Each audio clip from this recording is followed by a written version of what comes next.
Hey guys, tonight we dive into one of history's most horrifying yet fascinating professions, the life of a plague doctor in medieval Europe. From the suffocating leather masks to the desperate attempts to save lives with deadly cures. This story is both tragic and mesmerizing, a defining moment in humanity's struggle against disease. So before you get comfortable, take a moment to like the video and subscribe, but only if you genuinely enjoy what I do here. And let me know in the comments where you're tuning in from and what you think about medieval medicine's strangest practitioners. Now, let's begin. The morning mist clings to the canals of Venice as you slowly open your eyes in the small, sparse room that has become your entire world.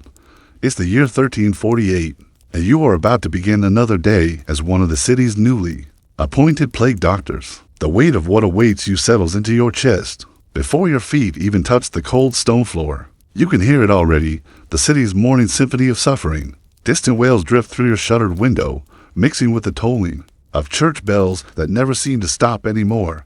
Each ring marks another soul departed, another family destroyed, another body to be counted and cataloged in your ledger of death. The bells have become so constant that you've learned to sleep through them, though they still echo in your dreams. Your hands, rough from constant washing with vinegar and rose water, reach for the contract that sits on your simple wooden table. You read it again, as you do every morning, perhaps hoping the words have changed overnight. But they remain the same. You're binding an agreement with the city of Venice to serve as a plague doctor for the duration of the pestilence. The compensation is generous, impossibly so, but you understand why. Few are willing to walk willingly into death's embrace, to spend their days among the infected, to become a pariah even among the healthy. The terms are clear and unforgiving. You cannot leave the city. You cannot refuse to treat any patient, rich or poor. You must wear the prescribed protective costume at all times when visiting the sick. You must maintain detailed records of the dead and dying. And perhaps most cruel of all, you cannot have contact with healthy individuals, including your own family. For the duration of your service, you think of your wife and children, sent away to your brother's farm in the countryside 3 months ago. The last letter arrived a week's past, and you've read it so many times the ink has begun to fade from your constant handling. Your youngest daughter had drawn a picture of the family dog. Your son wrote about helping with the harvest. Your wife simply wrote that she prays for you each night and morning. You wonder if they would recognize you now, after months of witnessing humanity at its most desperate and degraded dot rising from your narrow bed. You begin the ritual of transformation first. The undergarments boiled and dried the night before. The linen feels rough against your skin, but you've learned that comfort is a luxury you can no longer afford. Next comes the long waxed leather coat, reaching down to your ankles. The leather has been treated with a mixture of wax and oils, supposedly to prevent the pestilential miasma from seeping through. It creaks with every movement, and despite months of wear, the smell still makes your stomach turn, a mixture of animal fat, wax, and the herbs that have been pressed into the fabric. You pause before the mask, that nightmarish visage that has become your face to the world. The leather has been shaped into the form of a bird's head, with a long beak extending perhaps 6 inches from where your nose would be. Glass openings for the eyes, already beginning to fog from your breath.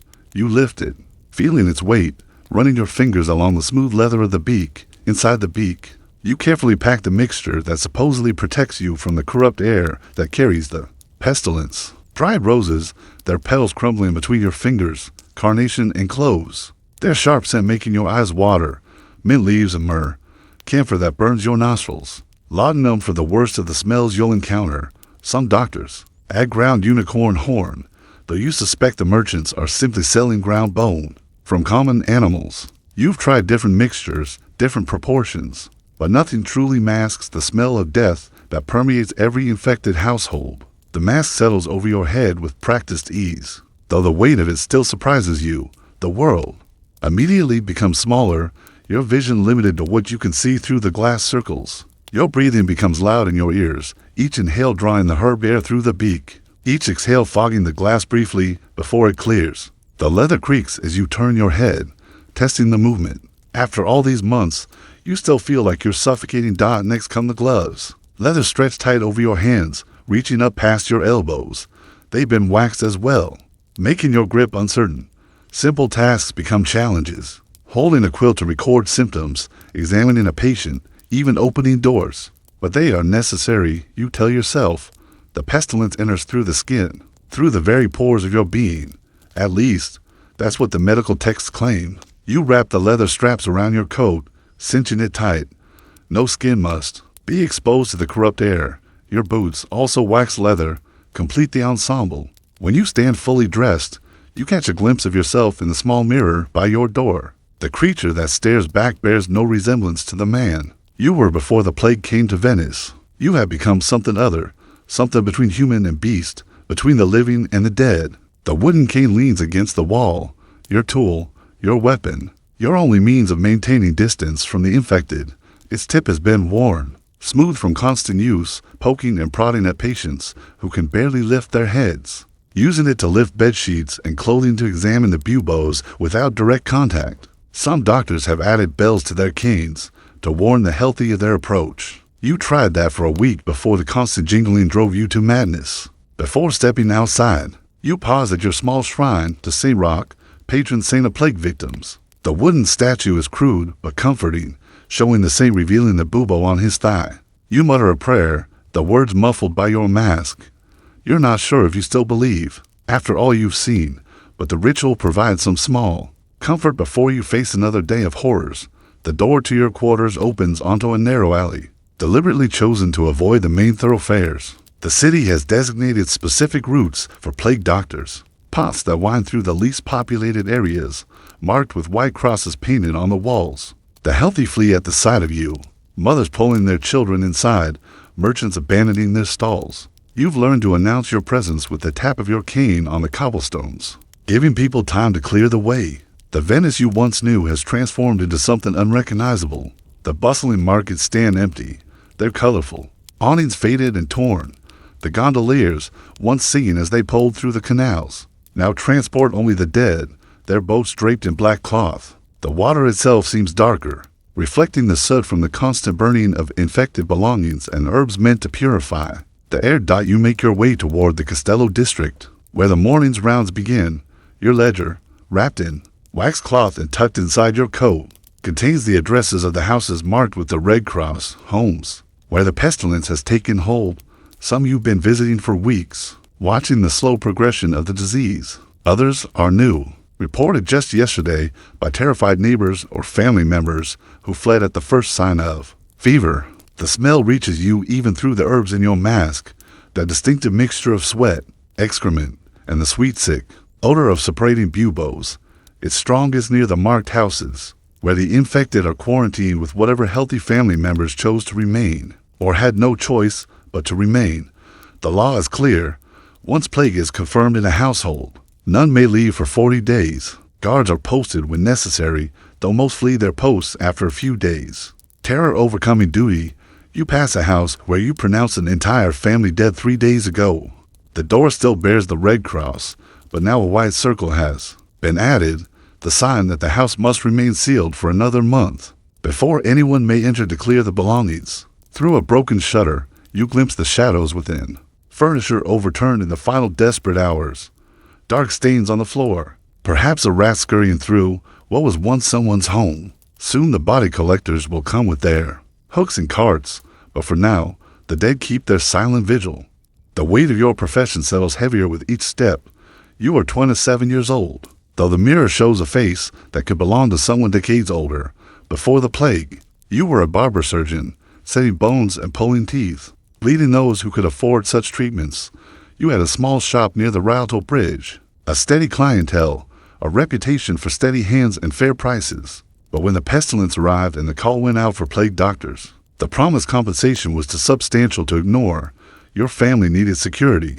The city needed doctors. It seemed like a noble calling. Now, as you approach the first house on your rounds, you wonder if any amount of gold is worth what you've become. The children who once smiled at you in the market now run screaming at your approach. Your own reflection frightens you. You become death's companion, walking hand in hand with the very disease you're meant to fight. And the worst part, you're not even sure if anything you do makes a difference. The treatments prescribed by the College of Physicians, the bloodletting, the lancing of buboes, the mysterious potions and poultices seem to kill as often as they cure, but you continue walking, your leather coat creaking with each step. Because what else is there to do? The city needs someone to count the dead, to offer what comfort can be given, to maintain some pretense that medical knowledge can. Combat this invisible enemy. And perhaps you tell yourself as you raise your cane to knock on the first door of the day, perhaps today will be different. Perhaps today you'll save someone. Perhaps today the treatments will work. The door opens slowly, and you're greeted by the tear-stained face of a woman who can't be older than 20. Behind her, you hear the labored breathing of the infected, the low moans of those whose buboes have begun to suppurate. She steps aside wordlessly. She knows why you're here. Everyone knows the plague doctor's knock. As you step across the threshold into the dimness of the infected house, your morning transformation is complete. You are no longer the man who woke in that sparse room. You are the plague doctor, Venice's necessary monster, walking the thin line between the living and the dead, and somewhere beneath the leather and the herbs and the professional distance, your humanity watches and weeps for what you must do next. The day has only just begun, and already you can feel the weight of it pressing down upon your shoulders like a stone. This is your calling now, your curse and your duty. Until the plague releases Venice from its grip or claims you as another victim, you adjust your mask, grip your cane tighter, and step fully into the house of suffering, ready to begin another day in death's service. The weight of your costume becomes more oppressive with each passing hour, and as you finish your morning rounds and return to your quarters for a brief respite, you find yourself examining each piece of this strange armor against death. In the relative safety of your room, you carefully remove the mask and allow yourself to breathe unfiltered air. Though even here, the smell of the city's suffering seeps through the shuttered windows. You spread the components of your uniform across the wooden table, studying them in the pale afternoon light that filters through the gaps in the shutters. Each piece tells a story of desperation, of humanity's attempt to understand and combat an invisible enemy with visible barriers. The leather coat lies there like the shed skin of some mythical beast, still holding the shape of your body, still reeking of wax and fear. The coat itself is a marvel of the leather worker's art, though a grotesque one. You run your fingers along the seams, remembering the day you were fitted for it. The craftsman, his face half hidden behind a cloth mask, had taken your measurements with trembling hands, clearly torn between the generous commission and the terror of being so close to someone who would walk among the infected. The leather is thick, almost armor-like, double-layered in places where the pestilential miasma is thought to be most likely to penetrate. The waxing process, you were told, took 3 days, layer upon layer of beeswax mixed with tallow, worked into the leather until it became almost impermeable. The theory, as explained by the physicians, is that the pestilence travels through corrupt air, the miasma that rises from filth and decay, and infected bodies. The wax creates a barrier that these poisonous vapors cannot penetrate. You've seen rain bead and roll off the coat like water off a duck's back. At blood, so much blood, wipe away without leaving a stain. But the smell, God in heaven, the smell never leaves. It's pressed into the very fibers of the leather now. A mixture of the wax and oils used to treat it, combined with the accumulated odors of countless sick rooms, sweat from your own fear, the copper tang of blood, the sweet rot of suppurating wounds, the herb mixtures from your mask that have somehow permeated even this barrier. Sometimes you wake at night thinking the coat is suffocating you. Even though it hangs on its peg across the room, you lift one of the gloves, noting how the leather has molded to the shape of your hands. The fingers are stiff, making delicate work nearly impossible. You remember your first attempts to take a pulse while wearing them, fumbling at the patient's wrist, unable to feel the flutter of life beneath the skin. Now you've learned to read the signs of life and death in other ways, the color of the skin, the breathing patterns, the particular smell that comes in the final hours. The gloves extend well past your elbows, secured with leather straps that leave marks on your arms. Where the coat and gloves meet, there are additional wax seals, ensuring no gap where the corrupt air might enter. You've developed a system for putting them on, a ritual that must be followed precisely, first the right, then the left, each strap tightened in a specific order. The physicians insist that any deviation from the prescribed method could allow the pestilence to find its way to your skin.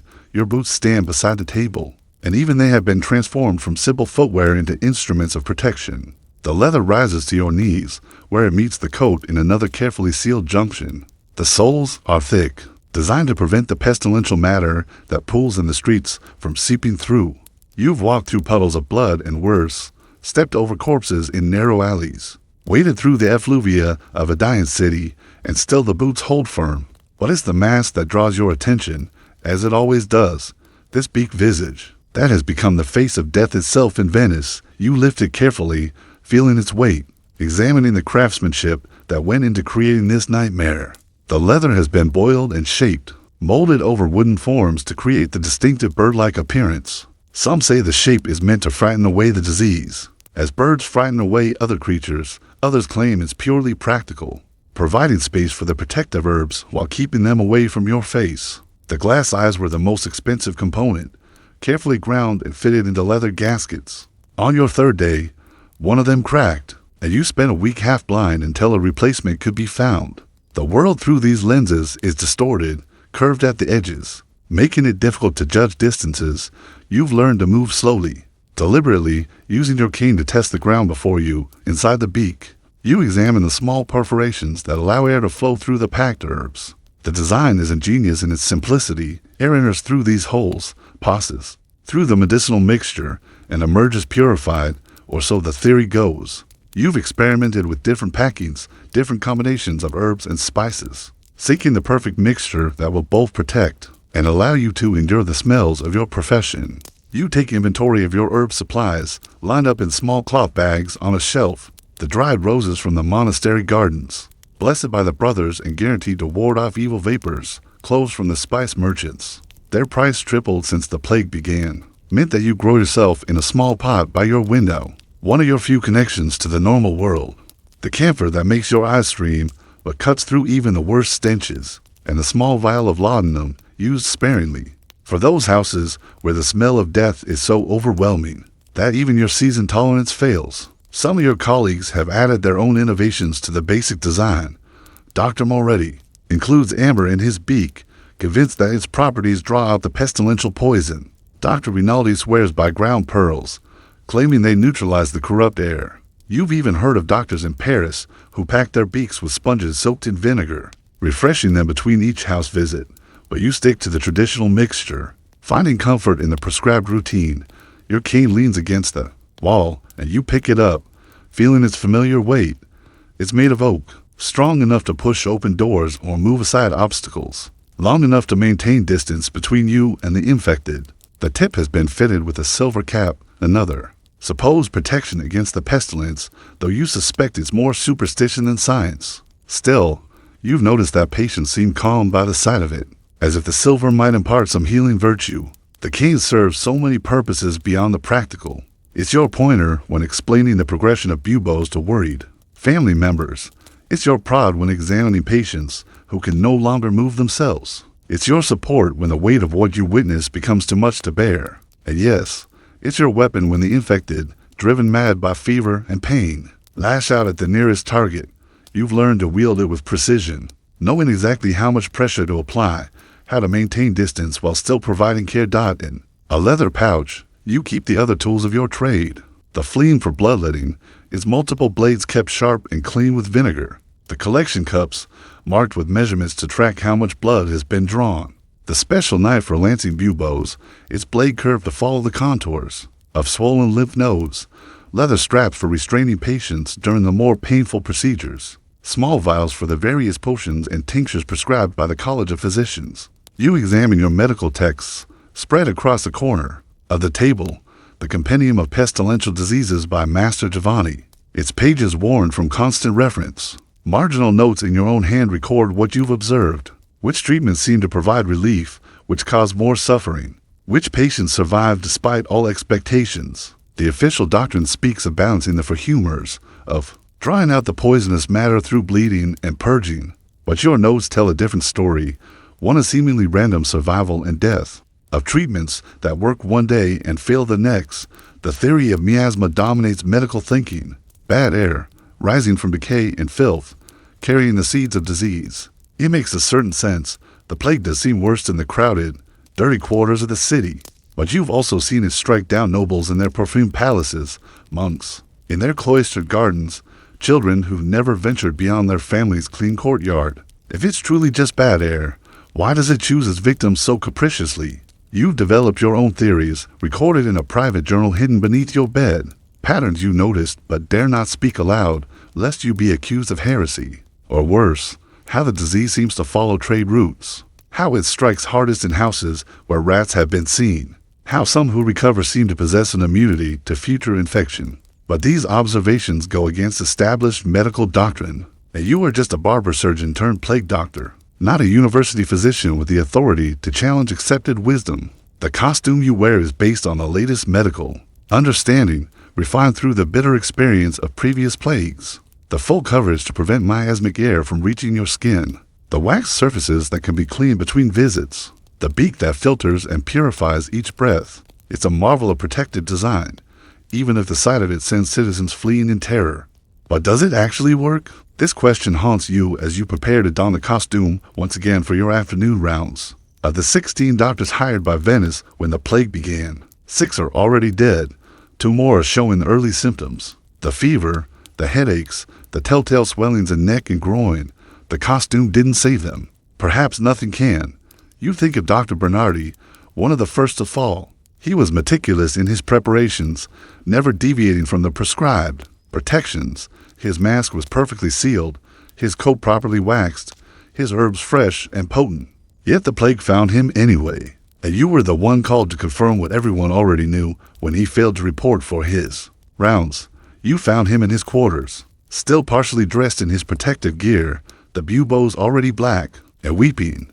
He tried to treat himself, evidence of bloodletting and various poultices scattered around his bed. In the end, he died as so many others had, alone and afraid.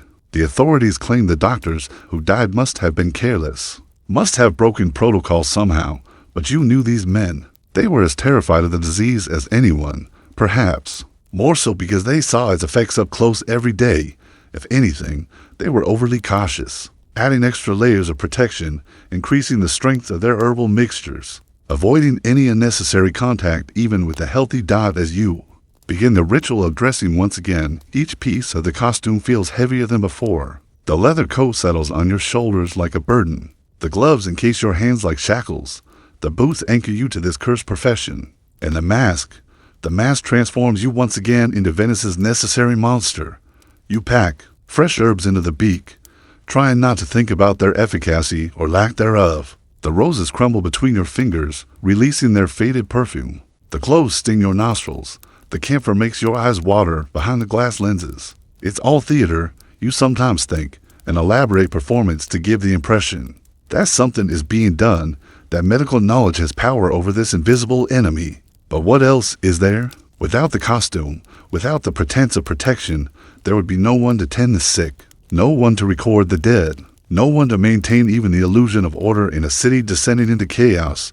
So you complete your transformation, checking each seal, tightening each strap, ensuring that your armor of leather and wax and hope is properly fitted. The afternoon sun slants through your window, reminding you that time is passing, that the infected wait for your visit, that death does not pause for your doubts. You take one last look at yourself in the mirror, the beak mask, the shapeless coat, the inhuman silhouette that has become your identity.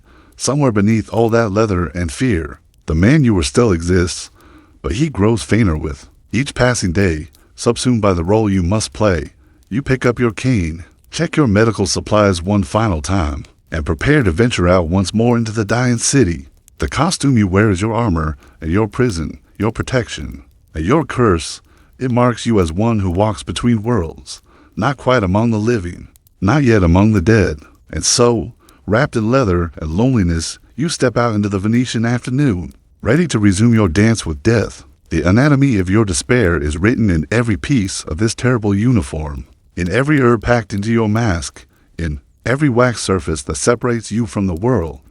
You are a plague doctor, and this is your burden to bear until the pestilence releases its grip on Venice, or until you join the growing number of physicians who discover that all the leather and herbs in the world cannot stop death when it truly comes calling. The afternoon sun beats down on your wax leather coat as you make your way through the narrow streets of Venice, each step taking you deeper into the heart of suffering. Your rounds take you to the Cannaregio district today, where the plague has taken particularly firm hold among the crowded tenements of the Jewish ghetto. The guards at the gate step aside wordlessly as you approach, their faces pale above their cloth masks. Even they, charged with maintaining the quarantine, fear what lies beyond these walls. The first address in your ledger leads you to a building that once housed 3 families on each floor. Now, red crosses mark every door, and the silence that greets you is more terrible than any scream. You climb the worn stone steps, your cane tapping a funeral rhythm against each one. On the second floor, a door stands slightly ajar, and from within comes the sound you've learned to recognize, the labored, wet breathing of someone whose lungs are drowning in their own fluids. You push the door open with your cane, announcing yourself with a muffled call through your mask. "Plague Doctor, I'm here to help." The words feel like lies on your tongue, but you speak them anyway, maintaining the fiction that your presence brings anything more than a formal accounting of death's progress. The smell hits you even through the herbs packed in your beak, that distinctive mixture of human waste, rotten flesh, and the sickly sweet odor of separating buboes. This family has been battling the plague for days without medical attention. The poor to send for a doctor until the city's mandate brought you to their door. In the dim light filtering through shuttered windows, you can make out 4 figures. Lying on straw pallets arranged around the single room, a woman, perhaps 30 years old, raises her head weakly as you enter. Her neck is swollen grotesquely on one side, the bubo the size of an apple, the skin stretched tight and purple-black, her eyes, glazed with fever, focus on your beak mask with a mixture of hope and terror. "Doctor," she whispers, her voice barely audible. "My children." You move carefully through the room, your cane probing the path ahead, avoiding the puddles of various bodily fluids that stain the floor. The children she speaks of lie on smaller pallets, a boy who can't be more than 10, and a girl perhaps 6 or 7. Both show the telltale swellings, though the boys have already begun to suppurate, weeping a mixture of blood and pus that soaks through the rags someone has tried to use as bandages. The 4th figure doesn't move at all. A man, presumably the father, lies with his face to the wall. You don't need to examine him closely to know he's been dead for at least a day. The smell and the stillness tell you everything. The family has been too weak to move him, forced to share their dying space with his corpse. You kneel beside the woman first, your leather coat creaking with the movement.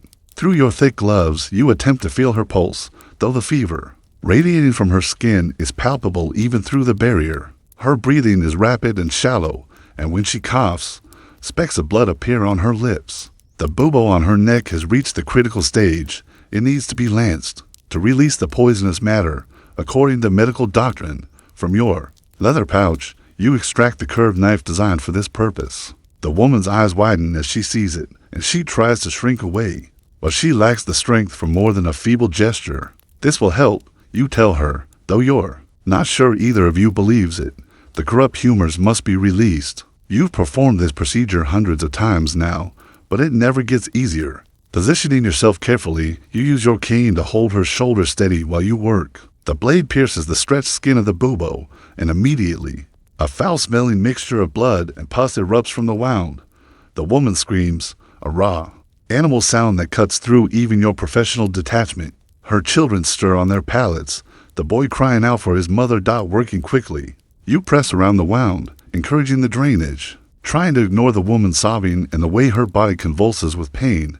The medical texts say this releases the pestilential poison, allowing the body's natural humors to relevance. Your own observations suggest it sometimes provides temporary relief from the pressure and pain, but whether it actually improves survival, that remains unclear. Once the bubo is drained, you pack the wound with a poultice of egg yolk, rose oil, and turpentine, another prescribed treatment whose efficacy you doubt. The woman has mercifully fainted from the pain. Small mercies in this hell of a sick room. You move to examine the children, your heart heavy with the knowledge of what you'll find. The boy is further along in the disease's progression. Multiple buboes have formed in his neck, armpits, and groin. Some have burst on their own, leaving raw, weeping wounds that have attracted flies despite the family's efforts to keep them covered. His fever is so high that heat radiates from him, like a small furnace. When you gently probe one of the intact buboes with your cane, he moans but doesn't fully wake, a bad sign. The delirium has taken hold. You prepare to lance the largest of his buboes. But as you position your knife, the boy's eyes suddenly snap open. What happens next will haunt your dreams for weeks to come. In his fever-mad state, he sees only the monstrous beak figure looming over him with a blade. With strength born of terror, he lashes out, his small fist beating against your leather coat, his voice rising in a shriek that brings his sister fully awake. Monster, monster, he screams, over and over, trying to crawl away from you despite the agony movement must cause.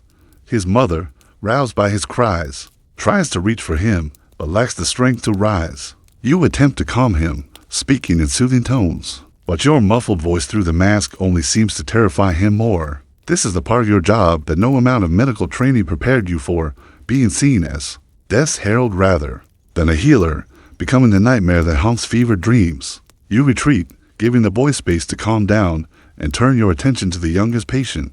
The girl watches you with eyes that seem too large for her fever-wasted face.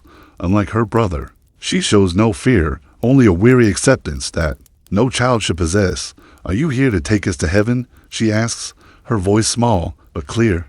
Mama said angels would come, but you don't look like the pictures. You kneel beside her pallet, trying to make your masked visage as unthreatening as possible. I'm here to help. You repeat your standard lie. May I examine you? She nods solemnly and doesn't flinch when you probe the swelling in her neck. It's still in the early stages, the skin red and hot, but not yet purple-black. There's a chance, a small one, that she might survive if the bubo doesn't progress to the separating stage. You prepare a different treatment for her, a cooling poultice of violets and vinegar, meant to draw out the heat and prevent the humor from corrupting. Further dot as you work. She chatters with the incongruous cheerfulness that sometimes affects the young sick. She tells you about her doll, lost somewhere in the bedding, about the cat that used to visit their window before the sickness came, about how her papa won't wake up anymore, but Mama says he's just very tired. Each word is a knife to whatever remains of your heart beneath the leather and professional distance. The boy has calmed somewhat, exhausted by his outburst. You approach again, more slowly this time, letting him see every movement. His mother, despite her own suffering, manages to whisper reassurances to him. The doctor is here to help. My brave one, be still. This time, he allows you to work, though his eyes never leave your mask. Why with fever and fear? The process of lancing his multiple buboes is a symphony of suffering. Each incision brings fresh screams, each drainage of pus and blood adds to the miasma of the room. You work as quickly as your thick gloves allow, but precision is necessary. Cut to deep, and you risk hemorrhaging, to shallow, and the poison remains trapped. By the time you finish, the boy has fainted like his mother, and your leather apron is streaked with the evidence of your work. Throughout all of this, the dead man lies against the wall, a silent witness to your ministrations. You should report him to the body collectors, have him removed before his decay adds to the pestilential atmosphere. But you know the family will beg you not to, will want to keep him close a little longer, unwilling to let him join the anonymous masses in the plague pits. You've learned to pick your battles from your supplies. You produce small vials of what the physicians call Venice treacle, a concoction of over 60 ingredients including viper's flesh, ground pearls, and unicorn horn, though you suspect the last is merely ground bone from common animals. It's supposed to strengthen the body's natural defenses against the plague. You help the woman sip a small amount, mixing it with wine to make it more palatable. The children receive smaller doses, the girl taking hers bravely, while you must carefully drip it into the semi-conscious boy's mouth.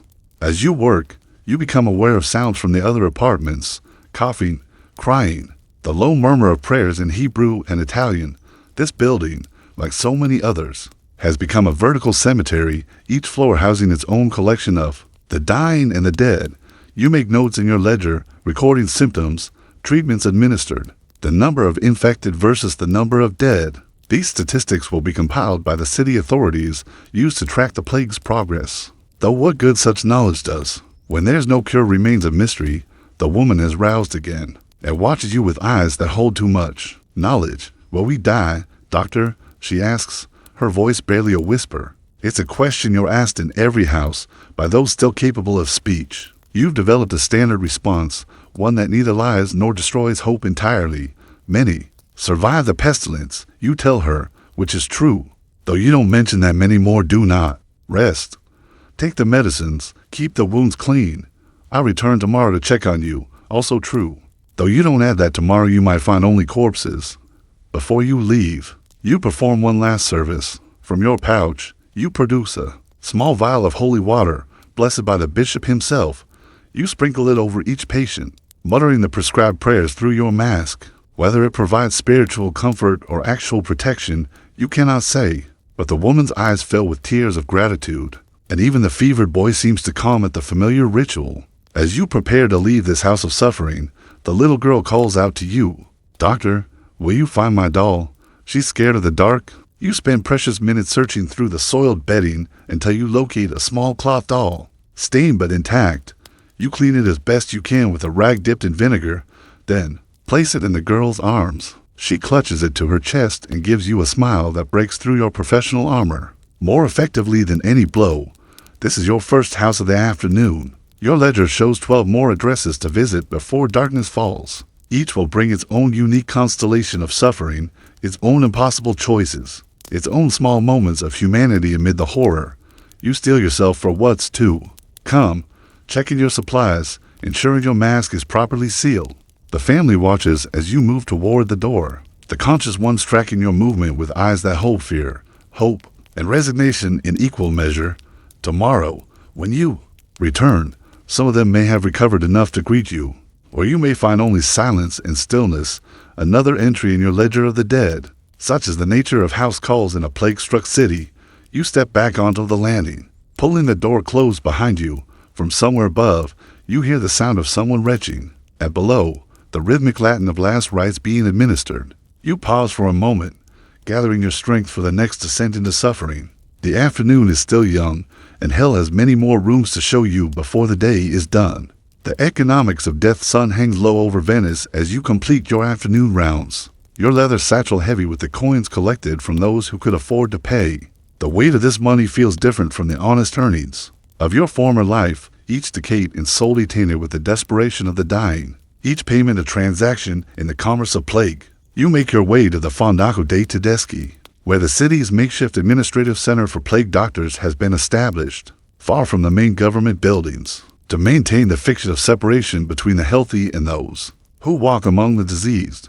The clerk who records your daily tallies sits behind a wooden barrier, a cloth soaked in vinegar pressed to his face despite the distance between you. His eyes water from the fumes, but fear of contagion outweighs comfort. You place your ledger on the designated spot, no direct hand-to-hand contact allowed, and wait while he transcribes your numbers into the city's master record. 23 houses visited, 47 infected examined, 12 confirmed dead. Since yesterday, 3 recoveries, though you wonder if they'll last a week. Your payment, doctor, he says, sliding the leather pouch across the table with a long pole. The standard rate, to gold ducats per day, plus additional fees for specific procedures. Lansing Bubos brings extra coin. House calls to wealthy merchants triple the base rate. The irony doesn't escape you. The more suffering you witness, the heavier your purse becomes. You remember the negotiations when you first took this position. The city representatives, safe in their perfumed chambers, had laid out the terms with the cold precision of merchants haggling over silk prices. Base salary sufficient to support a family in comfort for years. Death benefits to be paid to your survivors, a morbid form of life insurance. Bonuses for maintaining accurate records, for working extra hours during peak mortality periods, for surviving each month of service. They spoke of civic duty and Christian charity, but the conversation always returned to numbers, to the economics of keeping enough doctors alive and working to maintain some semblance of medical care. The other plague doctors have gathered in the courtyard, maintaining careful distances from each other. You recognize them by their gait and bearing rather than their faces. All hidden behind the same beak masks, Dr. Morosini counts his coins openly. His hands shaking slightly, you notice the tremor has worsened since last week and wonder if it's exhaustion or the first sign of infection. Dr. Benedetti argues with the clerk about payment for a house call. That turned into an all-night vigil. The family had promised triple rates if he stayed with their dying son, but now they claim poverty. The boy did despite his efforts. They had gold enough when they thought I could save him. Benedetti's muffled voice carries across the courtyard. Now suddenly they're paupers? I spent 12 hours in that pestilential house. It's a common story. The wealthy promised anything in their desperation, then balk at payment when miracles fail to materialize. The city has established rules: payment in advance when possible, contracts witnessed by neighbors, the right to confiscate property in lieu of fees. But enforcing these rules means sending healthy officials into infected houses, something few are willing to do, so doctors must become their own debt collectors. Adding another layer of misery to an already cursed profession, you think of your own finances, carefully recorded in a separate ledger hidden in your quarters. And for months of service, you've accumulated more wealth than 5 years as a barber surgeon would have brought. The money sits in a strongbox, waiting for what? Your family cannot spend it while you remain in quarantine.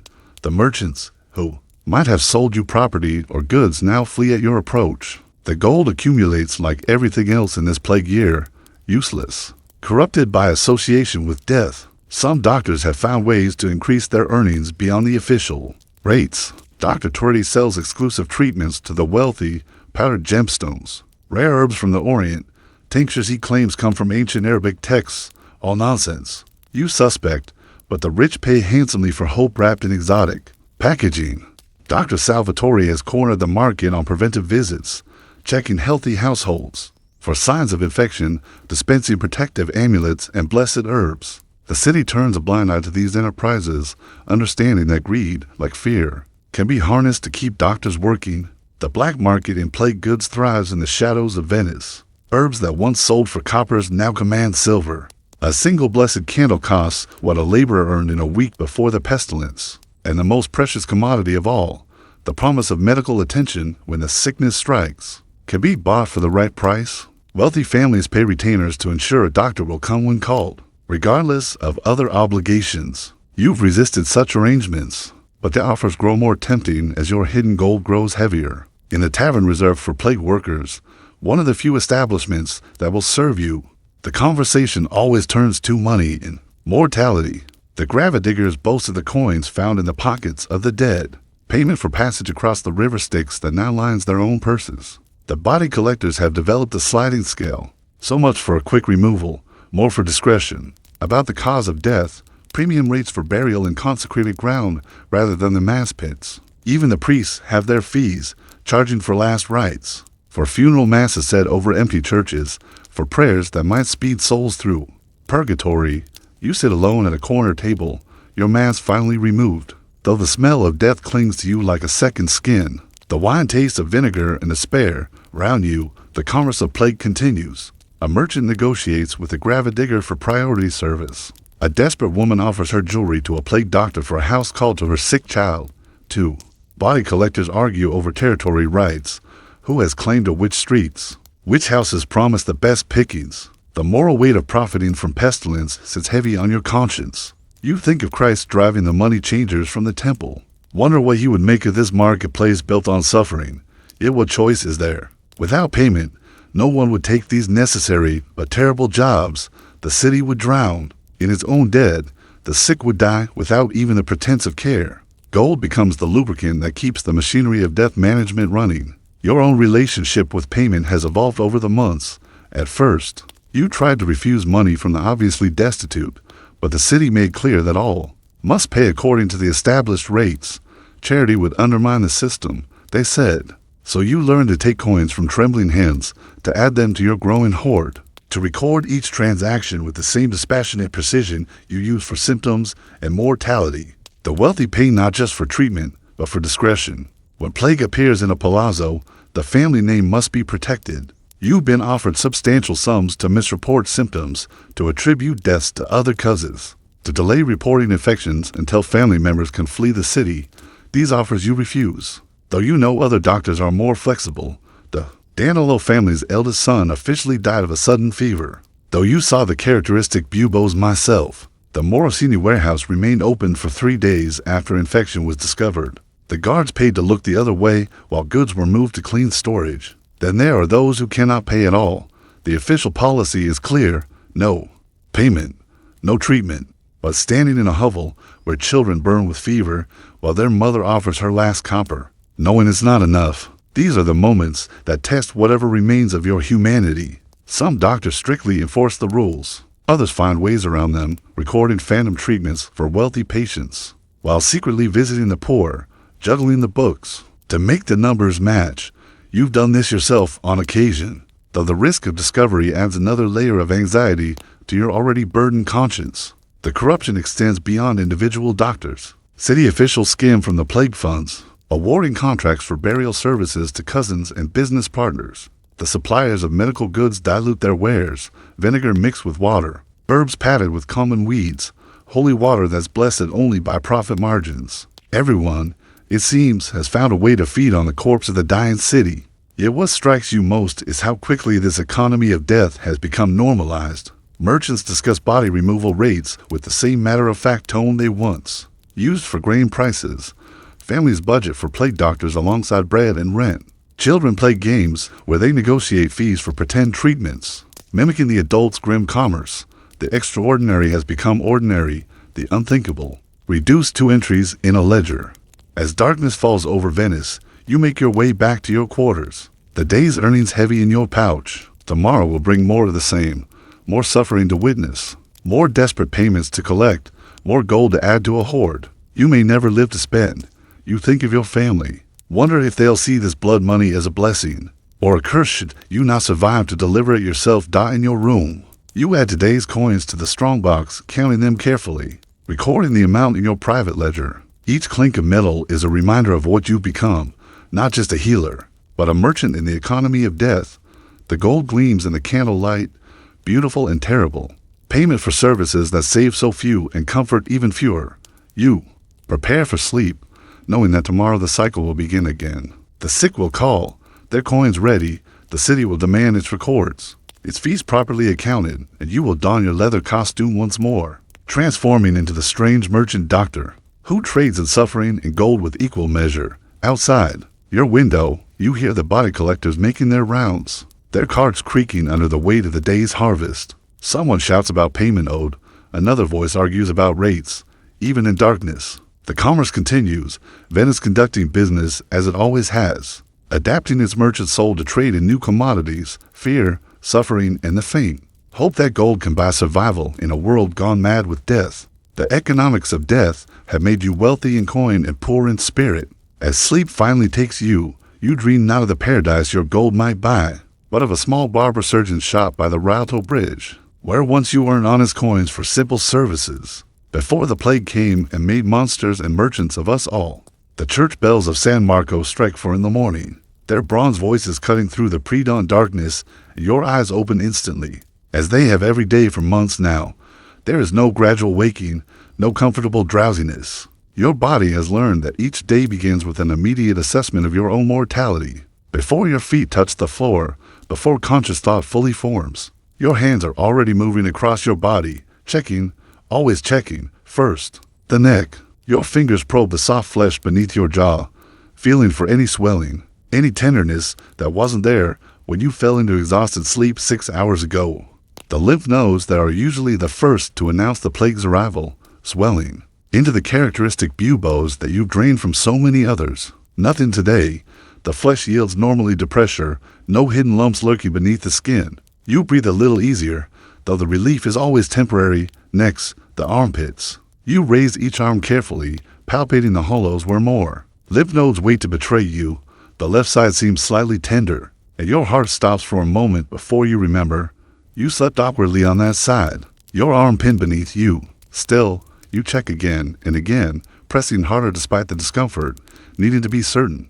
Only when you're satisfied that it's merely ordinary soreness do you continue your examination. The groin comes last, the most intimate check, the most terrifying. These nodes often swell later in the disease's progression, but not always. You've seen patients present with mass ephemeral buboes as their first symptom, going from healthy to dying in mere days.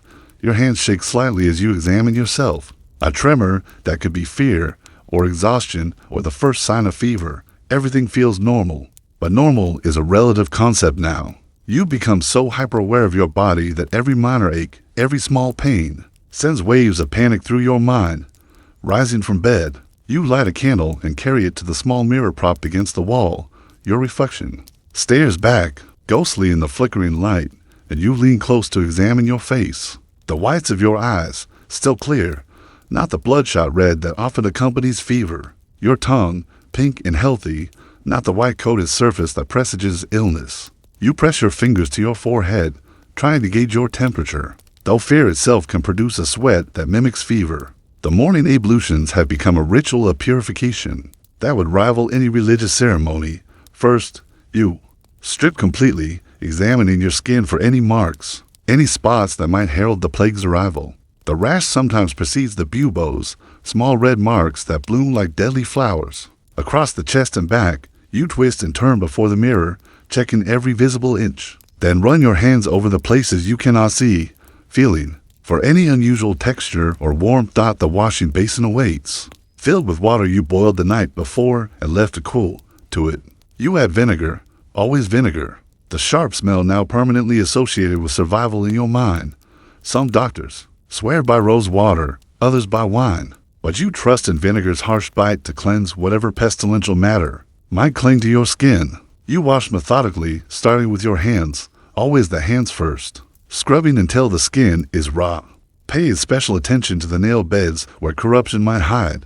Your face comes next, the vinegar stinging your eyes as you cleanse around them, up into your hairline, behind your ears. You've let your beard grow wild. Shaving requires too much close contact with potentially contaminated water and soap. The beard itself you douse liberally with the vinegar solution, working it through to the skin beneath. Some mornings, the fumes make you gag, but better that than the alternative. The rest of your body receives the same thorough treatment. You've developed a system, a specific order that must not be deviated from. Neck and chest, arms and underarms, torso, front and back, groin and thighs, legs and feet, each area washed 3 times. The mystical number providing psychological, if not medical protection. The water turns murky with the residue of yesterday's horrors, and you pour it carefully into the waste bucket that you'll empty into the canal later, imagining all the pestilence washing away with it. Drying yourself requires fresh cloth each day. You've accumulated dozens of linen towels, rotating them through a complex system of washing, boiling, and sun-drying when weather permits. The used towel goes immediately into a pot of water mixed with lye to soak until you have time to boil it clean. These small rituals, these attempts at cleanliness in a world gone fetid with disease, help maintain the illusion of control. Your breakfast, such as it is, consists of foods believed to strengthen the body against pestilence. A piece of bread, toasted over your small fire until nearly burnt. The physicians say charred food absorbs pestilential vapors in the stomach. A clove of garlic, chewed raw despite the burning sensation, its juice supposed to purify the blood. A cup of wine mixed with crushed pearls, or what the merchant swears are pearls, though you suspect ground oyster shells, another prophylactic against infection. The taste is bitter, chalky, but you force it down. Some mornings, your stomach rebels against this medicinal breakfast, and you spend precious minutes retching into your chamber pot. Is it the harsh preventatives, or the first sign of illness? The uncertainty gnaws at you as you rinse your mouth with more vinegar, trying to settle your rebellious stomach. You've learned to distinguish between the nausea of fear and the nausea of fever, though the line between them grows thinner each day. After dressing in fresh undergarments, boiled, dried, and scented with lavender in the hope that pleasant smells might counteract miasma, you turn to your protective equipment. But first, another ritual, the inspection and preparation of your costume. Each piece must be examined for tears, for worn spots where the wax might have cracked, for any breach in your armor against death. The mask receives special attention. You clean the glass eye pieces with vinegar and soft cloth until they're crystal clear. Any obstruction to vision could be fatal in a dimly lit sick room. The beak you empty of yesterday's herbs, now wilted and stained with the absorbed miasmas of countless plague houses, the old herbs go into the fire, burned completely to prevent any pestilential matter from escaping back into the air. Preparing the new herbal mixture has become a meditation of sorts, each ingredient measured precisely, ground fresh each morning when possible. The roses from your small window garden, picked at dawn when tradition says their protective properties are strongest. The mint leaves, crushed between your fingers to release their oil. Cloves counted out one by one. 13, always 13. Though you can't remember why that number became your standard. The mixture of camphor and myrrh, expensive beyond reason, but deemed essential. A few drops of laudanum, just enough to dull the worst of the smells without clouding your mind. As you pack the beak, you whisper prayers, not formal liturgy, but personal pleadings to whatever powers might listen. Let this protect me another day. Let me return to this room tonight, still whole, still healthy. The words have become as much a part of the ritual as the herbs themselves, a verbal talisman. Against the invisible enemy you'll face, your medical supplies require daily inventory and cleaning. Each knife and fleam washed in vinegar, then passed through flame. The collection cups for bloodletting scrubbed until they gleam. Your supply of bandages checked, sorted into clean and questionable piles. In these times of shortage, even slightly, soiled cloth might need to be reused after proper boiling. The various tinctures and potions arranged in your carrying case. Each bottle checked for cracks or contamination. The personal ledger, where you record your observations, comes next. You review yesterday's entries by candlelight, noting which patients showed improvement, which deteriorated, which houses now stand empty. Patterns emerge in the careful columns of symptoms and treatments, though no clear answers. Why did the baker's young son recover while his stronger father succumbed? Why do some families lose everyone while others see only mild illness? The questions torment you, but you record them anyway, hoping that someday, if you survive, the accumulated data might yield understanding. Your private journal, hidden beneath a loose floorboard, receives its morning entry. Here you write not as a doctor, but as a man facing his own mortality. Today's entry is brief, still healthy, 17 dead yesterday. The Benedetti family's youngest smiled when I brought her doll. These small moments of light in the darkness, are they worth the risk? God grant me another day. The ink dries slowly in the humid morning air, and you return the journal to its hiding place. Physical exercise has become part of your survival routine. The physicians recommend moderate movement to keep the humors balanced, the blood flowing properly. You perform a series of movements in your small room, raising and lowering your arms, bending and straightening your legs, twisting your torso. Nothing too strenuous that might open the pores excessively and invite miasma, but enough to combat the stiffness that comes from hours encased in leather. As you move, you assess your body's responses. Any unusual fatigue, any dizziness or shortness of breath? The plague sometimes announces itself through subtle changes in stamina. Before the more obvious symptoms appear, you become an expert in reading your own physical state, noting every variation from your baseline, cataloging each sensation for signs of impending doom. The final preparation before donning your costume is mental and spiritual. You kneel before your small shrine, not just to St. Roch now, but expanded to include St. Sebastian, pierced by arrows like the victims pierced by plague, and St. Christopher, protector of travelers making dangerous journeys. The wooden figures are worn smooth by your daily touching, anointed with holy oil that you refresh each Sunday. Your prayers are specific, practical, not for glory or wealth or even survival, necessarily, but for the strength to face another day, for steady hands when lancing buboes, for clarity of mind when mixing medicines, for compassion that survives the numbing repetition of death, for the wisdom to know when to fight and when to simply comfort. The familiar Latin mixes with desperate Italian, formal liturgy giving way to personal pleading. Rising from prayer, you perform one last check of your body, one final inventory of your health. Still no fever, still no swellings, still alive, still capable of donning the leather and walking among the dying. Some mornings, you almost wish to find symptoms, to have the uncertainty end, to join the patients rather than continue as their inadequate guardian. But not today. Today, the ritual has confirmed your temporary reprieve from death's embrace. You begin the process of transformation, each piece of the costume adding another layer between yourself and the world. As the leather settles around you, as the mask obscures your features, you feel the now familiar shift in identity. The man who woke in terror, who scrubbed his skin raw, who bargained with God for another day, he recedes, replaced by the plague doctor, professional and distant. But beneath the costume, the rituals continue, small touches of cloth soaked in vinegar, tucked against your skin at pulse points, amulets of dubious providence, a piece of unicorn horn or narwhal tusk, more likely, a bezor stone said to neutralize poisons, a small vial of theriac, the universal antidote. These talismans press against your body, their hardness a constant reminder of your mortality and your desperate attempts to postpone it. The morning preparations complete, you stand at your door, ready to face another day in hell. Behind you, the room bears witness to your elaborate rituals of survival. The washing basin, with its vinegar-scented water, the carefully tended herbs, the clean medical instruments, the hidden prayers and journal entries. This small space has become both sanctuary and prison. the only place where you can drop the pretense of professional competence and face your raw fear of death. You open the door and step into the corridor, immediately encountering the day's first challenge to your survival. Your neighbor across the hall, the cloth merchant who nodded pleasantly just last week, lies slumped against his own door. His neck shows the telltale swelling, his breathing the characteristic rasp. He must have collapsed trying to get inside. To hide his condition, his eyes, glazed with fever, focus on you with desperate hope.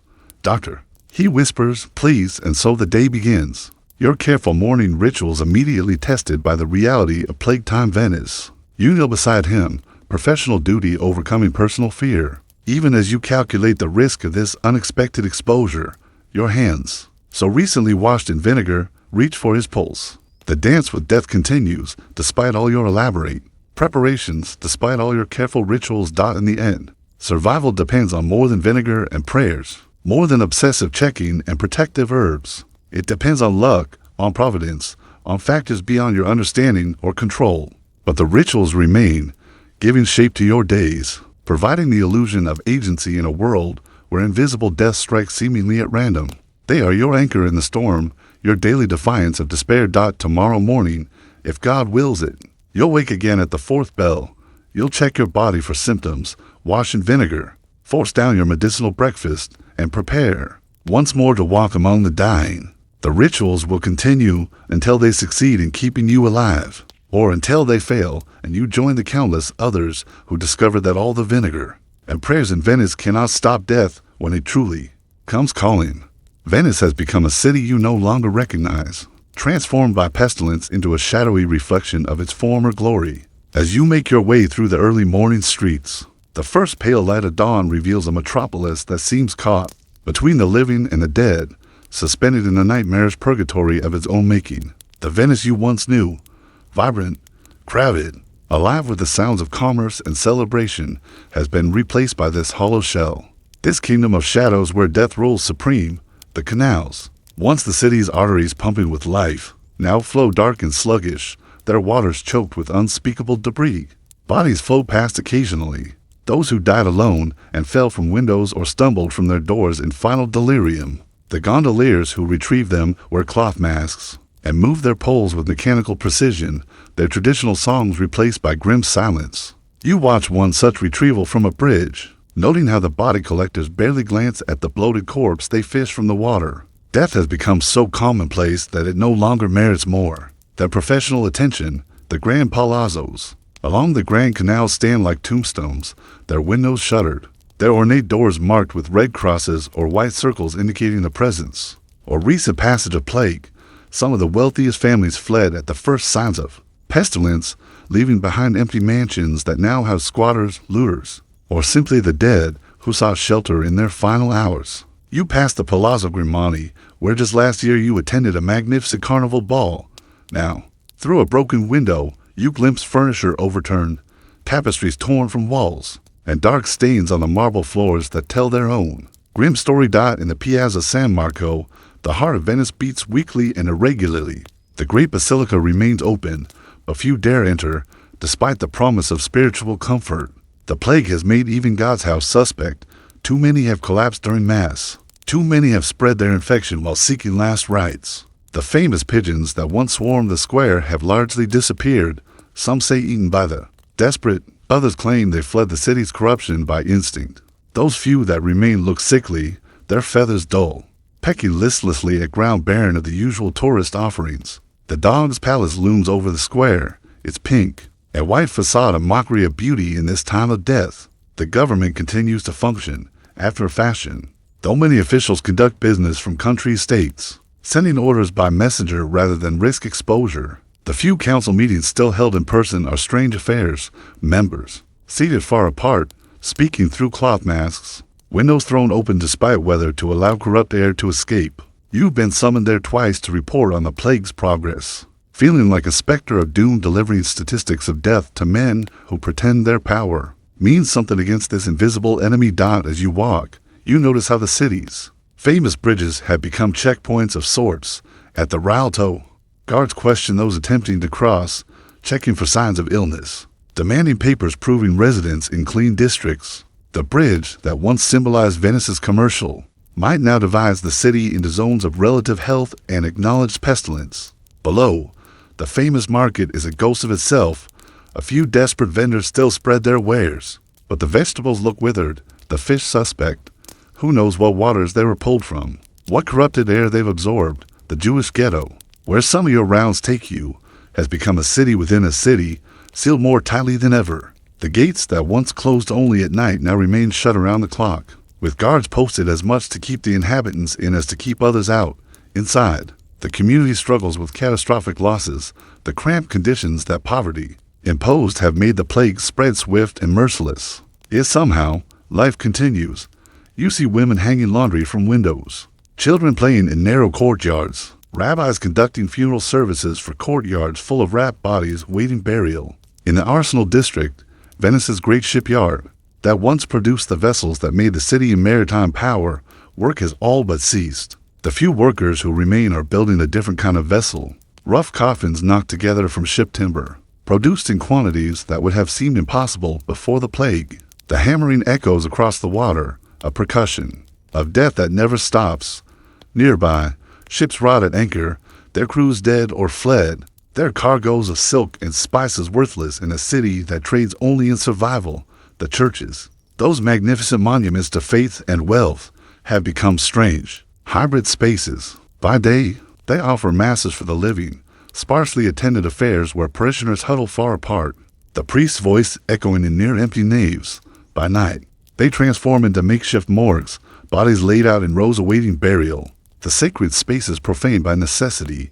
You've attended too many of these nocturnal gatherings, confirming deaths, closing eyes that stare accusingly at altars that promise salvation but delivered only suffering. One church, San Giacomo di Rialto, has been converted entirely into a plague hospital. The pews have been removed, replaced by rows of straw pallets. Nuns move among the sick like gray ghosts, offering water, wiping fevered brows, providing what comfort they can. The mortality rate is no better here than in private homes, but at least the dying aren't alone. You make regular rounds here, though. The sheer number of patients means you can offer little more than cursory examinations and the recommendation of prayers. The social order that once defined Venice has crumbled like old parchment. On the Fondamenta del Zatter, you encounter a nobleman in silk robes stained with filth, begging for food, his entire household dead, his wealth meaningless in a city where gold cannot buy health. Nearby, a former prostitute has set herself up as a nurse, tending to the sick with more compassion than many trained physicians. The plague has become the great leveler, respecting neither rank nor virtue in its selection of victims. Crime has taken new forms in this city of shadows. Looting is common, but it's a strange kind of theft, taking food and medicine while leaving gold and jewels untouched. What use is wealth when the merchants have fled and the shops stand empty?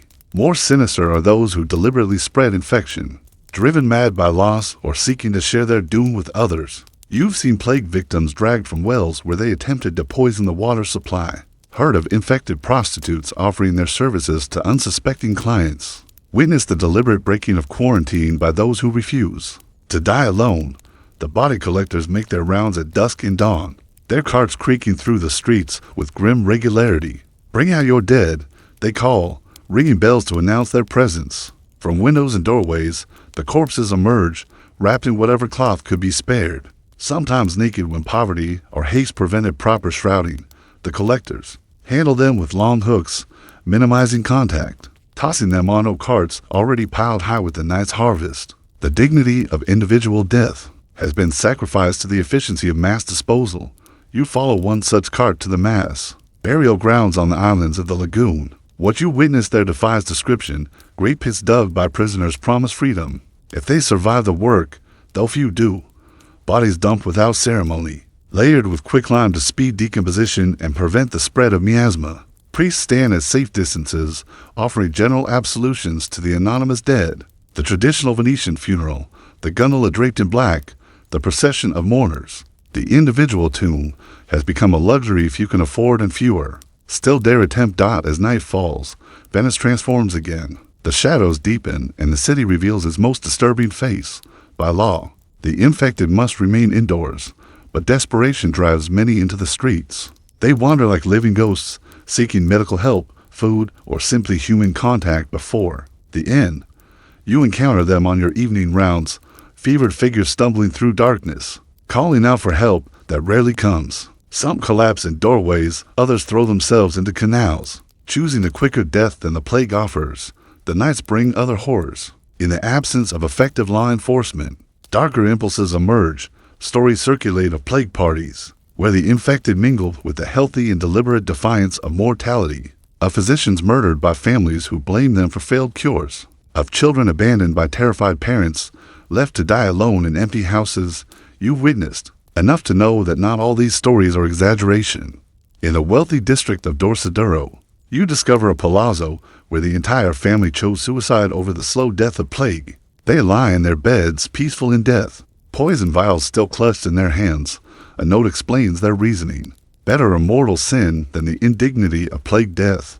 Better hell than the earthly purgatory of separating buboes and delirium. You add their names to your ledger, wondering if their logic isn't sounder than the false hope that keeps others clinging to increasingly horrible life. The animals of Venice have adapted to this new reality in disturbing ways. Packs of feral dogs roam the streets, grown fat on readily available carrion. Rats proliferate in numbers never before seen, emerging boldly in daylight. Their natural predators dead or fled.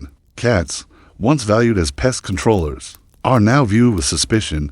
Do they carry the pestilence in their fur? Horses stand abandoned in stables, their owners dead, slowly starving unless someone remembers to release them. Even the weather seems complicit in Venice's transformation. Fog rolls in from the lagoon thicker than ever, mixing with smoke from the constant burning of infected goods and bodies. The miasma theory of disease spread gains credibility. In this poisonous atmosphere, surely ere this foul must carry death. Within it, on clear days, the sun seems pale and distant, its light filtered through a haze of smoke and despair. Rain, when it comes, feels like a blessing until you see what it washes from the streets into the canals. As you complete your rounds and return to your quarters, you climb to your window for a final look at the city. Venice spreads below you. In the moonlight, beautiful still in its architecture, but horrifying in its emptiness. Entire districts stand dark, their inhabitants dead or fled. Church bells toll constantly now, so many that they blend into a continuous funeral dirge. Fires burn here and there, sometimes infected houses being purged, sometimes the mad destruction of those who've lost everything. This city of shadows bears little resemblance to the Venice of your youth, that golden republic of commerce and art. The transformation seems irreversible, even if the plague ended tomorrow. How could normalcy return to streets so stained with death, to a population so reduced and traumatized? You've heard philosophers speak of cities having souls. If so, Venice's soul is dying, poisoned by the same invisible enemy that claims its citizens. Yet even in this darkness, small lights persist. From a window across the way comes the sound of a lute, someone playing a familiar melody with heartbreaking beauty. A family shares meager food with neighbors. A priest continues his rounds despite the danger. Children still laugh in hidden courtyards. Lovers meet in secret, defying quarantine for stolen moments together. Life, stubborn and persistent, continues despite death's dominion. You close your shutters against the night, against the city of shadows that Venice has become. Tomorrow you'll walk these streets again, witness new horrors, catalog fresh deaths.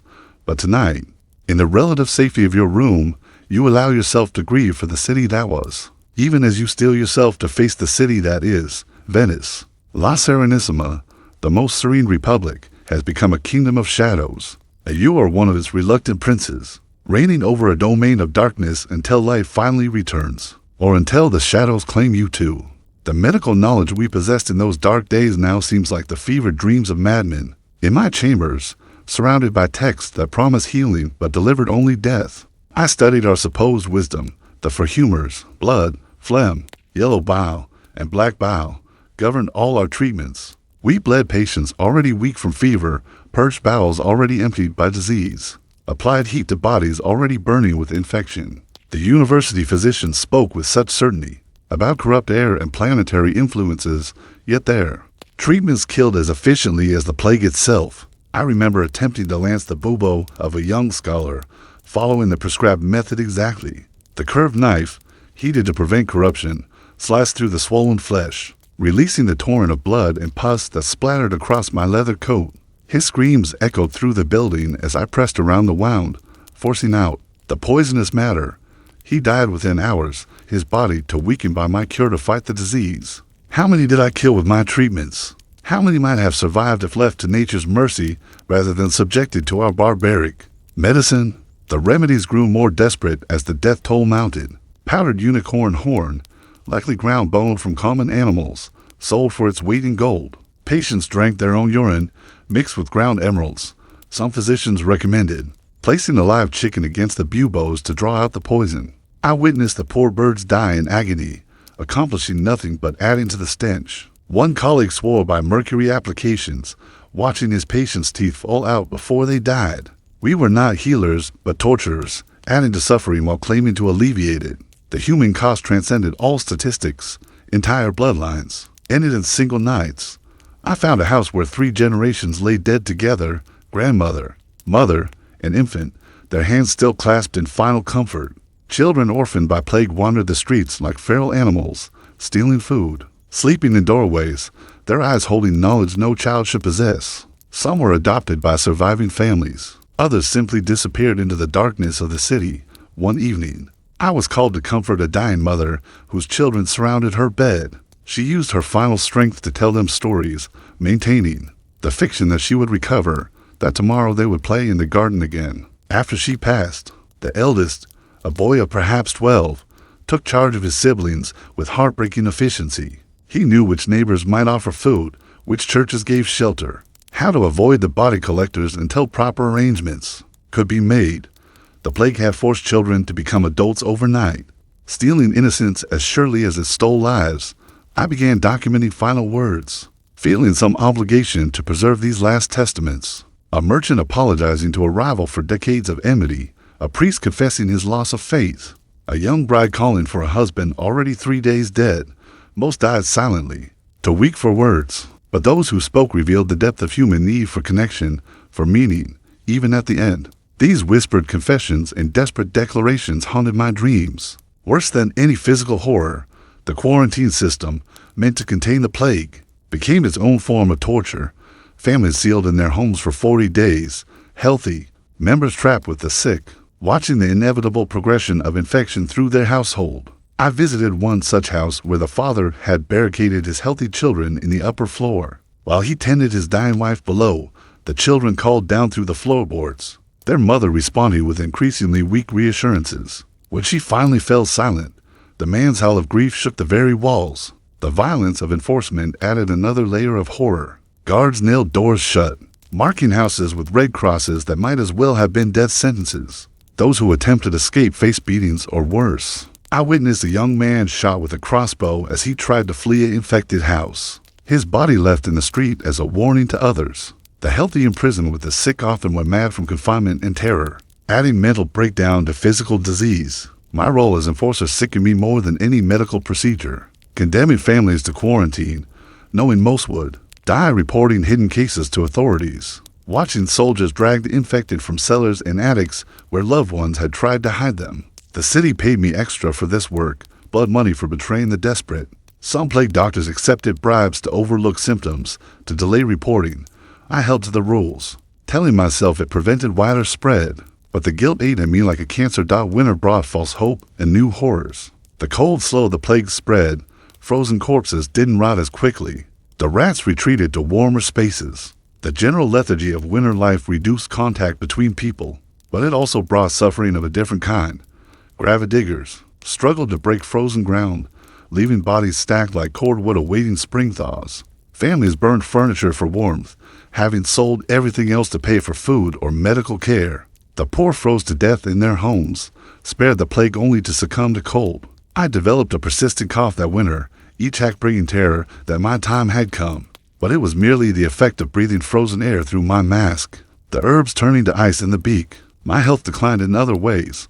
Weight loss from the constant tension, tremors from exhaustion, a growing numbness to horror that frightened me more than any physical symptom. I was surviving the plague, but losing my humanity in the process. Letters from my family became increasingly rare. My wife's neat script grew shaky. her words carefully chosen to avoid alarming me while clearly concealing her own fears. My children's drawings showed a happy family that no longer existed. Their father was a monster in leather, their mother aging rapidly from worry, their own childhood sacrificed to this prolonged nightmare. I stopped opening the letters eventually, unable to bear the contrast between their imagined future reunions and the reality of what I was becoming. The politics of plague revealed humanity at its worst. City officials manipulated death counts to maintain trade agreements. Wealthy merchants hoarded medicines while the poor died untreated. The church sold indulgences at inflated prices, promising salvation from plague while their own priests died administering last rites. Noble families used the chaos to settle old scores, accusing enemies of deliberately spreading infection.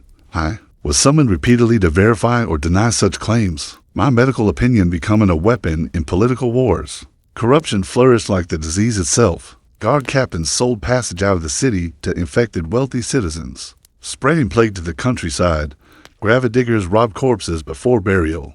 Officials embezzled from plague relief funds while orphanages stood empty for lack of resources. Even some plague doctors participated, selling false certificates of health, providing poisons disguised as medicine to hasten inheritances. The social contract dissolved entirely, replaced by savage self-interest.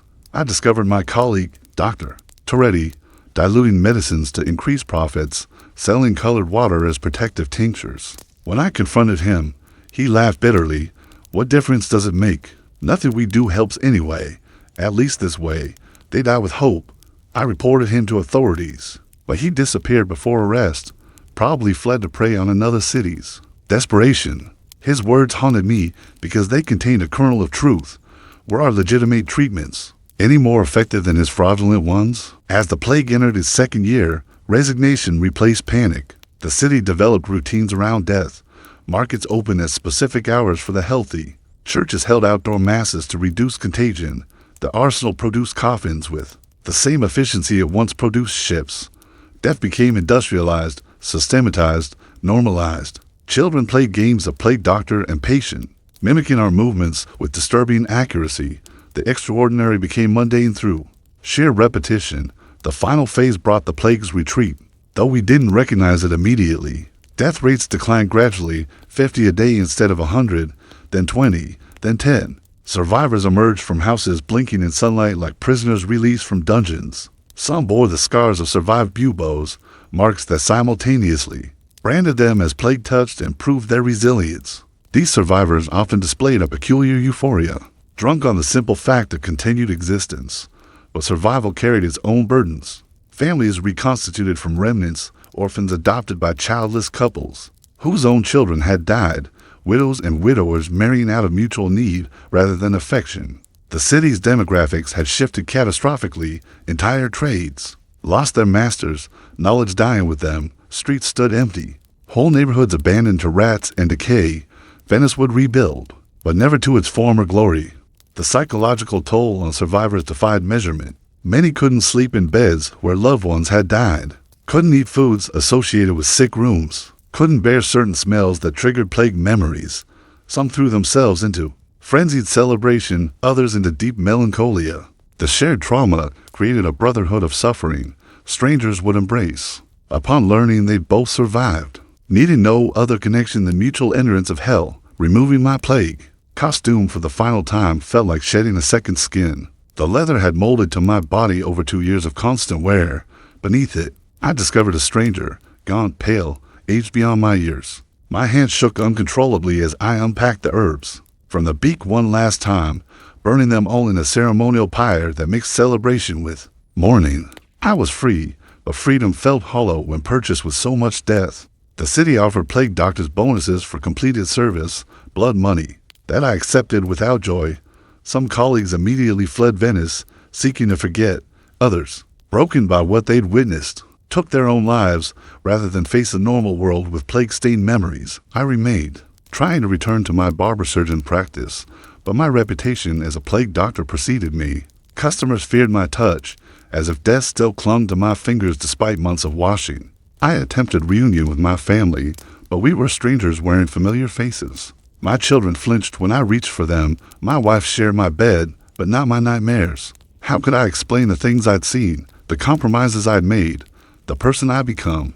We performed a pantomime of normal life while the gulf between us widened daily. Many plague doctor families experienced similar fractures.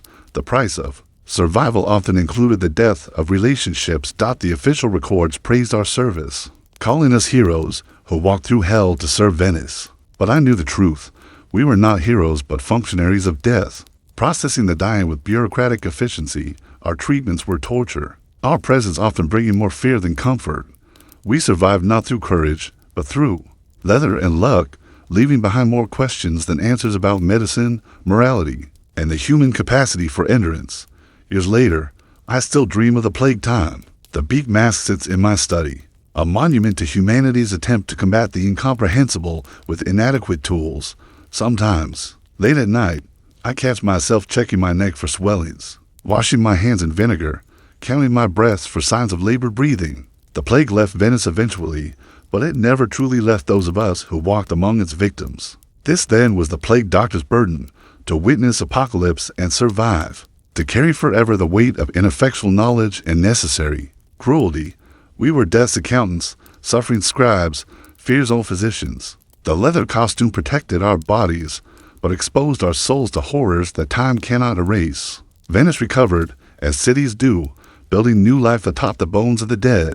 But for those of us who wore the beak, who walked the shadow city during its darkest hours, the plague never truly ended. In the pre-dawn darkness, I sometimes still hear the bells tolling, smell the herbs in my mask, feel the weight of leather on my shoulders. The plague doctor may have retired, but his ghost walks with me always, a reminder that survival sometimes costs more than death, and as some who live through hell never truly leave it behind. This is our legacy, not heroism, but endurance, not wisdom, but witness to humanity's fragility when faced with invisible death. Sleep comes hard to those who've seen too much, but perhaps in sharing these memories, some peace might follow. The dawn will come, as it always does, bringing new days free from plague, but never free from its memory. And somewhere in Venice, in museums and private collections, other plague masks wait behind glass, silent witnesses to a time when death wore leather and spoke through herbs, when survival was random and medicine was torture, when the city of shadows nearly consumed us all.